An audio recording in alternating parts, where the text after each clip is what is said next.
This Premier League season is I think the theme of this season is inconsistency around the league from the top to the bottom. Because right now, we have just seen the biggest upset that we have seen in this entire Premier League. Because Wolverhampton Wanderers, the team that is only relegated, that they don't have a chance in heck for them to actually stay up because they have 13 points and they had 10 points last night. But the way they walked it yesterday, because they just defeated Aston Villa, it's mind blowing to say the third place Aston Villa just got defeated by the 20th place Wolverhampton Wanderers. And there, it is shocking because of how the game went. I expected Aston Villa to go there and just smack them. That's what I expected because Aston Villa went into this game with a great lineup. You're talking about Emi Martinez, a back four that is their original back four because you're looking at Mati Cash, Konsa, Pau Torres, and Lucas Dean. And then in the midfield, you're looking at Onana and Douglas Luiz. I think the only person in this midfield that was not there was Yuri Tillemans to start the game. That was the only person that was not there. But you still have Rodgers, Sancho, Buendia, and Ollie Watkins. This is good enough team to defeat Wolverhampton Wanderers. But no, that's not what happened. Wolverhampton Wanderers and every single one of them came up and were ready to play football yesterday. They were ready to play football, and that is what we saw. That there is what we saw because starting in the first half, like I told you, it was all Aston Villa. But there was no cutting edge to actually go score. There was no cutting edge whatsoever. So the first half, literally, the only thing that happened in the first half was a yellow card that was of any remark, of anything to remember. Nothing worked out for Aston Villa this game. And then in the second half, I do not know what the manager told Wolverhampton Wanderers. I don't know what Rob Edwards told them, but they came out like men possessed. They were on top of Aston Villa. And the funny thing about this situation is that Aston Villa in the first 5 minutes of the second half looked the better side. They looked like, oh, they were going to keep doing what they were doing in the first half. But there was a span within 15 minutes that Wolverhampton just kept on. Anytime they got the ball, it was transition. And they transitioned very fast with the likes of, what's the kid's name again, if I'm not mistaken, Mane or Belgrade on the right-hand side. Bueno on the left-hand side, in terms of the left wing back, was also playing football. And then the introduction of Armstrong, me thinking that Armstrong was someone that they bought for them to utilize in the championship next year. Bro was able to do his big one in this game too. And that's what we saw. But the best part about Wolverhampton in this game was their midfield between Andre and Andre Gomez. It was just magical. And I got to watch Enel Gomez come on in the 89th minute. And I was just happy. Because this team now has so many Gomezes. You're looking at Angel Gomez, Andre Gomez, Rodrigo Gomez. Who else? They have so many Gomezes. And guess what? It is working out for them. They also have the defender Gomez, Totti Gomez. 4 Gomezes in one team. But back to the important situation. It was shocking.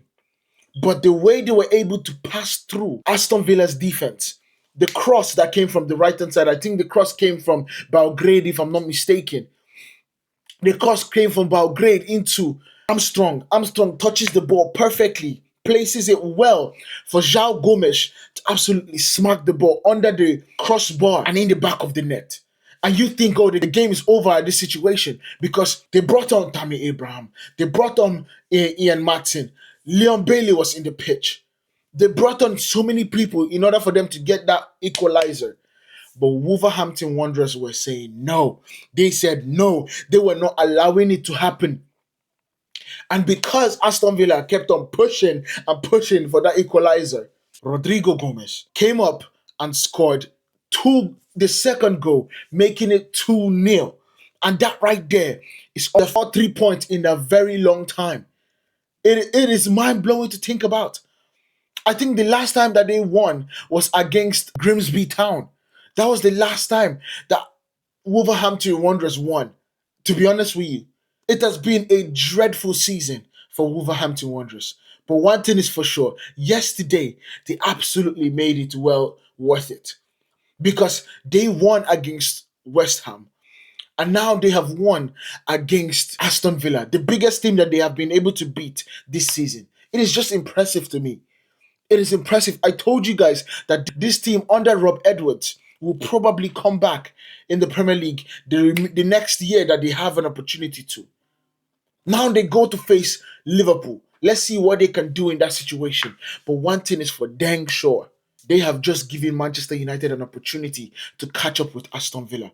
Because if you just look at the table, the Premier League table, Aston Villa right now are 51 points with a game played in 28 games, while Manchester United are 48 points in 27 games played. Manchester United are going to be facing Crystal Palace tomorrow. Them facing Crystal Palace tomorrow, if they win, Manchester United could move up to third. We could move up to third because the goal difference of Aston Villa is +8, with Manchester United with +11.